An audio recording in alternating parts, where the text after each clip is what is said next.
আসসালামু আলাইকুম, ম্যাথমেটিক চ্যানেলের পক্ষ থেকে আবার একবার স্বাগত জানাচ্ছি। আমি এমএস ইসলাম নাইম। এই টিউটোরিয়ালটিতে আমরা যে গুরুত্বপূর্ণ টপিকটি নিয়ে আলোচনা করব সেটা হচ্ছে লগারিদম। এটা এমন একটা টপিক যেখান থেকে প্রত্যেকটা চাকরির পরীক্ষায় প্রশ্ন এসে থাকে। প্রথমে আমরা বেসিক আলোচনা করব, তারপর সূত্র ইউজ না করে কিভাবে বেসিক থেকে চাকরির পরীক্ষায় আসা প্রশ্নগুলো কিভাবে সমাধান করা যায় সেই জিনিসটা দেখাবো। Please watch the video with patience and keep learning with mathematics.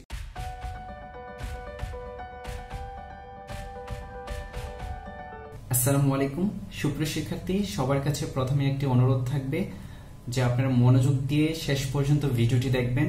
আর যদি শেষ পর্যন্ত ভিডিওটি মনোযোগ দিয়ে দেখেন তাহলে লগারিদমের বেসিক জিনিসটি আপনাদের আয়ত্তে চলে আসবে। আর যদি লগারিদমের বেসিক জিনিসটা আপনাদের আয়ত্তে চলে আসে তাহলে লগারিদম থেকে আসা 95% প্রশ্নই আপনারা দেখে দেখে সমাধান করতে পারবেন। যাই হোক, এখন শুরু করা যাক। প্রথমে আমরা দেখব হচ্ছে লগারিদম আসলে কি। লগ কি? লগ মানে হচ্ছে পাওয়ার প্রকাশের একটি মাধ্যম, মূলত হচ্ছে বেজের পাওয়ার। লগ মানে হচ্ছে পাওয়ার প্রকাশের একটা মাধ্যম। তো আসলে সেই জিনিসটা কি আমরা তো আসলে ডেফিনিশন দেখলে বুঝতে পারি, আমরা এক্সাম্পল দিলেই বুঝতে পারি। তো ব্যাপারটা হচ্ছে, ধরুন 2 কিউব মানে হচ্ছে আমরা জানি 8, 2 কিউব মানে হচ্ছে 8। এই 2টা হচ্ছে বেজ, আর এটা হচ্ছে পাওয়ার, আর এটা হচ্ছে অল ওভার 2 কিউবের মান। তো এই জিনিসটাকে যদি আমরা লগ এর মাধ্যমে প্রকাশ করি তাহলে আমরা পাই লগ বেজ হচ্ছে 2, এইটা হচ্ছে মানটা এখানে বসবে। এখন কথা হচ্ছে 2 এর পাওয়ার হচ্ছে 3। দেখুন, অল ওভার পাওয়ার প্রকাশের একটা মাধ্যম লগের মাধ্যমে প্রকাশ করা হয়েছে, এটাই হচ্ছে লগারিদম, পাওয়ার প্রকাশের একটা মাধ্যম। এখন আমরা একটু সিম্পলি একটা জিনিস একটু মাথায় আনার চেষ্টা করব, সেটা আপনারা একটু মনোযোগ দিয়ে বোঝার চেষ্টা করুন। দেখুন 2 এর পাওয়ার 3, যার আনসার হচ্ছে 8। ওকে, এখন আমরা একটা একটা করে এক্সাম্পল দেখি। ধরুন লগারিদম 2 বেস 4, অর্থাৎ 2 এর পাওয়ার কত হলে অ্যান্সার হবে 4। 2 এর পাওয়ারটা আমরা এখানে লিখব। তো আমরা জানি 2 এর পাওয়ার যদি 2 হয় অর্থাৎ 2 স্কয়ার ইজ ইকুয়াল টু হচ্ছে 4। আমরা পাওয়ারটা শুধু জাস্ট এখানে লিখে দেব, এটাই বেজের বেজ মানে হচ্ছে এখানে 2 এর পাওয়ার কত হলে অ্যান্সারটা হবে 4। আমরা জানি 2 এর পাওয়ার 2 হলে অ্যান্সার হবে 4। আবার লগারিদম 2 বেজ 16, এখন বলুন তো এই বেজটার পাওয়ার কত হলে অ্যান্সারটা 16 হবে। আমরা জানি 2 এর উপরে পাওয়ার যদি হয় 4, এই পাওয়ারটা যদি 2 এর উপরে হয় তাহলে অ্যান্সারটা হবে 16। আবার লগারিদম 2 বেজ 32, এখন বলুন তো 2 এর উপরে পাওয়ার কত হলে 32 হয়। 2 এর উপরে পাওয়ার 5 হলে 32 হয়। আচ্ছা, আবার বলুন লগারিদম 2 বেজ 2, এখন বলুন তো 2 এর উপরে পাওয়ার কত হলে 2 হয়। আমরা সবাই জানি 2 এর উপরে পাওয়ার যদি 1 হয় তাইলে হচ্ছে 2 হয়। আমরা কিন্তু ছোটবেলায় সূত্র শিখেছি যে দুইটা যদি একই রকম হয়ে যায় তাইলে হচ্ছে 1 হয়। আসলে ব্যাপারটা হচ্ছে বেজের উপরে পাওয়ার 1 হইলেই এই জিনিসটা পাওয়া যায়, যার কারণে এই লগের অ্যান্সারটা হচ্ছে 1। তো আমরা যদি এখন আমরা সূত্রটাকে এস্টাবলিশ করতে পারি, সেটা হচ্ছে এ এ এটার মান কত, অর্থাৎ বেজের পাওয়ার কত হইলে এ হবে 1 হলে। তো আমরা সুন্দর করে আমরা একটা সূত্র এস্টাবলিশ করে ফেললাম। ওকে, এখন আপনারা একটু অ্যান্সার দেন তো, এটা কি হবে অ্যান্সার। এটা হচ্ছে 2, কারণ 3 এর পাওয়ার যদি 2 হয় তাহলে অ্যান্সার হবে 9। এটা বলুন তো 3 বেজ 27, মানে হচ্ছে 3 এর পাওয়ার কত হলে 27 হবে। 3 এর পাওয়ার 3 হলে 27 হবে। আবার বলুন তো লগারিদম 3 বেজ 81, অর্থাৎ এই বেজের পাওয়ার কত হলে 81 হবে অ্যান্সার। আমরা সবাই জানি 4 হলে, 3 এর উপরে পাওয়ার 4 হলে 81 হয়। আবার এখন যদি আমরা এটাকে লগারিদম রুট ওভার 2 বেজ 4 লিখি, এখন বলুন তো রুট 2 এর পাওয়ার কত হলে অ্যান্সারটা 4 আসবে।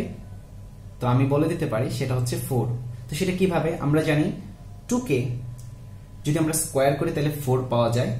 সেটা যদি রুটটা না থাকতো তাহলে অ্যান্সার হতো এখানে 2। যখন রুট থাকবে অ্যান্সারটা পাওয়ারটা ডাবল হয়ে যাবে, অর্থাৎ যদি নর্মাল আমরা রুট ছাড়া চিন্তা করবো প্রথমে। রুট ছাড়া এখানে আছে 2, 2 কে যদি আমরা স্কোয়ার করি তাহলে হচ্ছে 4 পাইলাম। এখানে আনসারটা হয়তো 2। যখন রুট থাকবে তখনই আমরা অ্যান্সারটাকে ডাবল করে দেব, অর্থাৎ যতটুকু নর্মালি হওয়ার কথা ছিল রুট থাকলে তার পাওয়ারটা হবে ডাবল, অর্থাৎ 4। ওকে, আপনারা একটা অ্যান্সার দেন। √3 যদি 81 হয় অ্যান্সারটা কত হবে? অর্থাৎ √3 এর পাওয়ার কত হলে 81 হয়? তো নর্মালি আপনারা রুট ছাড়াই চিন্তা করেন, 3 এর পাওয়ার 4 হলে হয় 81।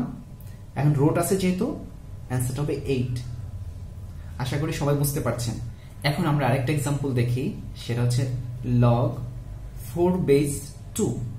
এখন বলুন তো 4 এর পাওয়ার কত হলে 2 হবে? সবাই মেবি একটু কনফিউশনে পড়ে গেছেন। তো এটার ক্ষেত্রে আপনারা একটু চিন্তা করেন, আমি কিন্তু বলে দিতে পারি সেটা হচ্ছে হাফ। অর্থাৎ 4 কে রুট করলেই কেবল 2 পাওয়া যায়। 4 কে রুট করলেই কেবল 2 পাই আমরা। তো আসলে এটা তো রুট দিয়ে প্রকাশ করলে হবে না, রুট মানে হচ্ছে হাফ।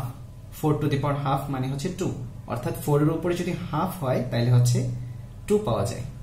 আবার লগারিদম 9 বেস 3 এটা যদি হয় তাহলে এখানে অ্যান্সারটা কত হবে? সেটাও হাফ আসবে অ্যান্সার। 9 এর উপরে পাওয়ার কত হলে অ্যান্সারটা 3 হবে? তো আমরা বুঝতে পারছি যে হাফ হইলেই কেবল 3 হয়, অর্থাৎ 9 কে রুট করলে 3 পাওয়া যায়, অ্যান্সারটা হচ্ছে হাফ। আর দুই একটা ইন্টারেস্টিং এক্সাম্পল দেখি। আমরা সবাই জানি যে সামথিং ইনভার্স দিয়ে কোনো কিছু থাকলে সেটা আমরা 1/, দিয়ে লিখি। a ইনভার্স 2 থাকলে সেটা আমরা লিখি 1/a²। আর যদি আমরা ধরে নিই a ইনভার্স n থাকলে 1/n, সেটা আমরা লিখতে পারি। আমরা যদি কিছু এক্সাম্পল দেখি, ধরুন log 2 বেস 1/4। এখন বলুন তো 2 এর পাওয়ার কত হলে 1/4 হয়? আমরা একটু সিম্পলি চিন্তা করি, 2 কে যদি নর্মালি স্কোয়ার করি তাহলে কত পাওয়া যায়? 4 পাওয়া যায়। আর যখন দেখবো যে 1/4 আছে, 1/, দিয়ে কোনো কিছু থাকলে তখন জাস্ট পাওয়ারটার সামনে মাইনাস দিয়ে দিব। আমরা জানি 2 কে স্কোয়ার করলে 4 পাওয়া যায়, যেহেতু 1/4 আছে এই জন্য সামনে মাইনাস। ব্যাপারটার মানে হচ্ছে 2 ইনভার্স 2, অর্থাৎ 2 এর পাওয়ার -2 হলে অ্যান্সারটা হবে 1/4। দেখুন এটাই হচ্ছে 1/2²। এখানে থাকতেছে 1/2², মানেই তো 1/4। দেখুন হয়ে গেল। আবার লগারিদম 2 বেস 1/8। প্রথমে আমরা চিন্তা করব 2 এর পাওয়ার কত হলে 8 পাওয়া যায়। 2 এর পাওয়ার 3 হলে 8 পাওয়া যায়, যেহেতু 1/8 আছে এই জন্য মাইনাস। কারণ 2 এর উপরে যদি -3 দেই তাহলে 1/8 পাওয়া যায়। সিম্পলি হিসাব। আপনারা এটা বলুন তো, লগারিদম 3 বেস 1/27, সেটা আমি বলে দিতে পারি -3 অ্যান্সার। সেটা কিভাবে? 3 এর উপরে পাওয়ার 3 দিলে পাওয়া যায় 27, যেহেতু 1/27 এই জন্য -3। ব্যাপারটা হচ্ছে 3 এর উপরে -3 দিলে 1/27 পাওয়া যায়। এটাই মেইন কথা হচ্ছে এটা, 3 এর উপরে পাওয়ার কত দিলে অ্যান্সারটা এটা পাওয়া যাবে। এখন আমরা দুইটা সূত্র এস্টাবলিশ করি। দেখুন log a বেস x, অর্থাৎ এর পাওয়ার যদি n হয় অ্যান্সারটা হবে x। দেখুন এটা, আর যদি এটা থাকে তাহলে আমরা এটাতে আসতে পারি। এটা অলরেডি আমরা এখানে দেখিয়েছি। এটাই জাস্ট রিভার্স ফর্ম। এটা থেকে যদি এটা হয়, এটা থেকে আবার এটাতে আসা যায়। এই সূত্র আমাদের দেখার দরকারও নাই। এখানে আমরা দেখতে পাচ্ছি যে log ab হচ্ছে log a plus log b। আসলে এটা কেন প্লাস দিয়ে লেখা হয়? এটা আসলে আসছে হচ্ছে এই কনসেপ্টটা থেকে। ধরুন 2² ইন্টু 2³ মানে হচ্ছে আমরা জানি এই দুইটা বেস যদি সেম হয়ে যায় তাদের পাওয়ার গুলো যোগ হয়ে যায়, অর্থাৎ 2 + 3 হচ্ছে 5। ওকে, এখন এই যে এই ব্যাপারটা আসলে কি, কেন প্লাস হচ্ছে? 2² মানে ব্যাপারটা হচ্ছে 2 × 2, দুইটা 2 এর গুণফল। আবার 2³ ব্যাপারটা মানে হচ্ছে 3টা 2 এর গুণফল। অল ওভার অ্যান্সারটা হচ্ছে 2 টু দি পাওয়ার 5, তার মানে হচ্ছে 5টা 2 এর গুণফল। আমরা আশা করি বুঝতে পেরেছি। আচ্ছা যাই হোক, এখন আমরা এখানে যে সূত্রটা সেটা যদি আমরা এস্টাবলিশ করি, আমরা যদি ধরে নিই যে a = 2² আর b = 2³, তারপর আমরা যদি এখান থেকে log a এর মান বের করি, একটা আমরা বেস দিয়ে দিই আমাদের ইচ্ছা মতো 2 বেস 2²। ওকে ফাইন, এটা হচ্ছে log a এর মান আমরা বের করছি। log a 2 বেস a এটার মান আমরা বের করছি। আবার log 2 বেস b এর মান আমরা এখানে বের করব। এবার একটু দেখুন তো এখানে এখন এটার মান আসলে কত আসে, log a এর মানটা কত আসে? এখানে বেজের পাওয়ার কত দিলে 2 স্কয়ার হবে, তো বেজের উপরে যদি পাওয়ার 2 দিই তাহলে তো 2 স্কয়ার হয়। আবার লগারিদম 2 বেজ 2 কিউব, এখন বলুন তো বেজের পাওয়ার কত দিলে 2 কিউব হয়? বেজের পাওয়ার 3 দিলেই 2 কিউবের মতো হয়ে যায়। সো এখান থেকে আমরা ডিসিশন আসতে পারি লগ এ মানে হচ্ছে, ধরলাম আমরা পাইছি কত, লগ এর মান 2 2 প্লাস লগ বি এর মান হচ্ছে 3 3, এখন হচ্ছে লগ এবি। লগ এবি মানে হচ্ছে এবি গুণফলের পাওয়ার, লগ মানেই হচ্ছে পাওয়ার, বেজের পাওয়ার। আচ্ছা, তো log a b, log 2 base a b এর পাওয়ার হচ্ছে 2 টু দি পাওয়ার 5। এখান থেকে কত আসে? 5 আসে, কারণ 2 এর বেজের পাওয়ার কত হইলে 2 টু দি পাওয়ার 5 হয়, বেজের পাওয়ার 5 হলে 2 টু দি পাওয়ার 5 হয়। সো 5 ইজ ইকুয়াল টু 5, এই জন্যই হচ্ছে প্লাস দেওয়া হয়। এখান থেকে আমরা ভাগের সূত্রটাও এস্টাবলিশ করতে পারি, সেটা হচ্ছে লগ এ বাই বি, অর্থাৎ দুইটা সংখ্যার ভাগফলের যে পাওয়ারটা পাবো সেটা হচ্ছে আলাদা হবে তাদের পাওয়ারের বিয়োগফলের সমান। ওকে, এখন আমরা আরেকটা সূত্র দেখি, সেটা হচ্ছে লগ এ, উপরে যদি পাওয়ার থাকে সেটা আমরা সামনে এনে লিখি, এই যে এখানে। আসলে এই সূত্রটা আমরা না দেখি, ধরুন log a base 2 to the power 3, তো সেটাকে আমরা আসলে কি লিখতে পারি? লগ এ বেস 2 কিউব মানে কি? 3টা 2 এর গুণফল। ওকে, তো এগুলোকে আমরা জানি, প্লাসের সূত্র অলরেডি আমরা দেখেছি, গুণ থাকে প্লাস হয়, সেটা কিভাবে হয় সেটা আমরা জানি। প্লাস লগারিদম এ বেস 2 প্লাস লগারিদম এ বেস 2। এখানে কয়টা লগারিদম এ বেস 2? সেটা হচ্ছে 3টা। তো মেইনলি হচ্ছে এইটা থেকেই সূত্রটা এস্টাবলিশড হয়েছে, যে এরকম ভাবে আমরা লিখতে পারলেই এই জিনিসটাকে আমরা এই সূত্রকে লিখতে পারি, অর্থাৎ পাওয়ার থাকলে এটা সামনে এসে যায় এই কারণেই। ওকে ফাইন, আমরা এখন প্রশ্ন সলভে চলে যাই। দেখুন কিভাবে প্রশ্নগুলো সলভ করা যায় অনেক দ্রুত। দেখুন এটার কতগুলো রেফারেন্স, 36তম বিসিএস এ আসছে। √3 এর পাওয়ার কত হলে 81 হয়, সেটা আমরা অলরেডি এক্সাম্পলের মধ্যে করে ফেলেছি। বেস হচ্ছে এখানে √3, যদি রুটটা না থাকতো তা 3 এর পাওয়ার 4 হলে অ্যান্সারটা 81 হইতো। এখন যেহেতু রুট আছে ডাবল হয়ে যাবে, অর্থাৎ 8, অ্যান্সার হচ্ছে 8। এখন কিন্তু আমরা দেখে দেখে সমাধান করছি, অলরেডি আমরা বেসিকটা আলোচনা করেছি, এখন কিন্তু দেখে দেখে সমাধান করব। এখন বলুন তো 3 এর পাওয়ার কত হলে 81 হয়? এখানে দেখুন কতগুলো রেফারেন্সগুলো আপনারা নিজ দায়িত্বে দেখে নিন। 3 এর পাওয়ার কত হলে 81 হয়? 4 হলে, অ্যান্সার হচ্ছে 4। আবার এখানে বলা আছে দেখুন 32 এর 2 ভিত্তিক লগারিদম কত? এটা মানেটা কি? 2 ভিত্তিক বলেই দেওয়া আছে 32, এখানে 2 এর পাওয়ার কত হলে 32 হয়? সেটা হচ্ছে 5 হলে, অ্যান্সার হচ্ছে 5। নেক্সট এক্সাম্পল, 3 এর পাওয়ার কত হলে 1/9 হয়? আচ্ছা, 3 এর পাওয়ার কত হইলে 9 হইতো? 3 এর পাওয়ার 2 হইলে 9 হইতো, যেহেতু এখানে 1/9 আছে তার মানে আছে -2 হইলে 1/9 হবে, অ্যান্সার হচ্ছে খ। দেখুন এটাতে কতগুলো রেফারেন্স, অনেক এত রেফারেন্স, এটা আমার লিখতে কষ্ট হবে, এই জন্য আর আমি লিখি নাই। এটা আমি দেখি অ্যান্সারটা বলতে পারি, সেটা হচ্ছে অ্যান্সার হচ্ছে -3। তো সেটা কিভাবে দেখুন, আপনারা ভেঙে দিলে আপনারাই বলতে পারবেন। লগারিদম, এটাকে যদি দশমকে আমি ভগ্নাংশ আকারে প্রকাশ করি 1/1000।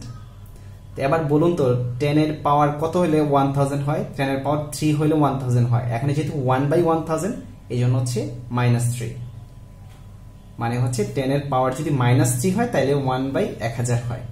এই প্রশ্নটা দেখুন, এটা 38তম বিসিএস আসছে। তো কার পাওয়ার -2 হইলে 1/8 হয়? কাকে ইনভার্স স্কয়ার করলে 1/8 হয়? তো নরমালি আগে স্কয়ার করে দেখি, এটাকে স্কয়ার করলে 2 কে স্কয়ার করলে হয় 4, এটাকে স্কয়ার করলে হয় 2, এটাকে স্কয়ার করলে দেখি কত হয় 4 × 2, তার মানে হচ্ছে এটা হয় 8, আর এটাকে স্কয়ার করলে হয় 16। তো যেহেতু এখানে ইনভার্স স্কয়ার তার মানে 1/8 এটা থেকে আসবে, তো অ্যান্সার হচ্ছে গ। নেক্সট এক্সাম্পল, কাকে ইনভার্স রুট করলে 3/2 হবে? অর্থাৎ এটাকে ইনভার্স রুট করলে 3/2 হবে। নরমালি রুট করলে 3/2 হয় কোনটা? দেখুন খ নাম্বার অপশনে নরমালি যদি আমি রুট করি খ নাম্বার অপশনটাকে, তাহলে 3/2 হয়। যেহেতু ইনভার্স রুট বলছে তার মানে উল্টাই দিতে হবে, অর্থাৎ 4টা উপরে উঠে যাবে, 9টা নিচে, অ্যান্সার হচ্ছে ক। 37তম বিসিএস আসছে। কাকে ইনভার্স রুট করলে, আবার একটু খেয়াল করুন, কাকে ইনভার্স রুট করলে 3/2 হবে? প্রথমে আমরা নরমালি রুট করব, যদি এখানে হাফ থাকতো অ্যান্সার হতো এটা খ নাম্বার, যেহেতু -হাফ এবং অ্যান্সার হবে 4/9। কাকে ইনভার্স রুট করলে 3/2 হবে? তো আমরা নরমালি প্রথমে দেখবো হচ্ছে কাকে রুট করলে 3/2 হয়। সেটাকে আমরা উল্টাই দিব। নেক্সট এক্সাম্পল, কাকে স্কোয়ার করলে 5 হয়? সোজা, একদমই সোজা একটা প্রশ্ন। আমরা জানি √5 কে স্কোয়ার করলে 5 হয়। কাকে স্কোয়ার করলে 5 হয়? √5 কে স্কোয়ার করলে 5 হয়। নেক্সট এক্সাম্পল, কাকে 1/6 করলে √2 আসবে? এই জিনিসটা আমরা একটু হাতে করি। আমি অবশ্য বলতে পারি অ্যান্সার হচ্ছে 8। আপনাদের জন্য শুধুমাত্র বেজের উপরে পাওয়ারটা যাবে, অর্থাৎ 1/6 বেজের পাওয়ার এত হলে √2 আসবে। তো √2 আমি না লিখে 2 টু দি পাওয়ার হাফ লিখি। এখন আমাদের এর মান বের করতে হবে। 1/6 এখানে নিচে আছে, এটার উপরে উঠে যাবে, ওই পাশে গেলে এটার উপরে উঠে যায়। তাহলে 6/2 কাটাকাটি করলে 3, অর্থাৎ 2 কিউব মানে হচ্ছে 8। অ্যান্সার হচ্ছে 8। নেক্সট এক্সাম্পল, y এর পাওয়ার এইটা হইলে অ্যান্সার এটা হবে, অর্থাৎ y এর মানটা চাইছে। y এর পাওয়ার যদি হয় 1/15, তাহলে 3 এর পাওয়ার এখানে রয়েছে হচ্ছে এটা, তো এটাকে লেখা যায় 1/3। 15টা যদি ওই পাশে নিয়ে যাই তাহলে এটা এখানে উঠে যাবে। 15 ডিভাইডেড বাই হচ্ছে 3, কাটাকাটি করলে হয় 5। 3 টু দি পাওয়ার 5 মানে হচ্ছে 243। এক্সাম্পলটা দেখি, যে কাকে ইনভার্স 2 করলে 1/9 হয়? 3 কে যদি আমি ইনভার্স 2 করি তাহলে 1/9 হবে। এটা বুঝতে হবে কাকে ইনভার্স 2 করলে, অর্থাৎ x ইনভার্স আপনারা যদি না বুঝেন তাহলে x inverse 2 is equal to হচ্ছে 9। তার মানে হচ্ছে 1/x² হচ্ছে 1/9। তাহলে x² ইজ ইকুয়াল টু 9, এটা ইকুয়াল দেখাবেন, তারপর x is equal to +3। Answer হচ্ছে এটা। অর্থাৎ আপনারা যদি এভাবে বুঝতে পারেন যে কাকে ইনভার্স 2 করলে 9 হয়, সেটা হচ্ছে 3 কে। আজকে পর্যন্তই। আশা করি লগারিদমের বেসিক জিনিসটা আপনারা আয়ত্ত করতে পেরেছেন। ধন্যবাদ সবাইকে। এতক্ষণ ধৈর্য ধারণ করে ভিডিওটি দেখার জন্য সবাইকে অসংখ্য ধন্যবাদ। আর যদি ভিডিওটি ভালো লেগে থাকে অবশ্যই চ্যানেলটিকে সাবস্ক্রাইব করবেন এবং ভিডিওটি বন্ধুদের মাঝে শেয়ার করে দিবেন এবং ম্যাথমেটিক্স চ্যানেলের সাথেই থাকবেন। ধন্যবাদ সবাইকে।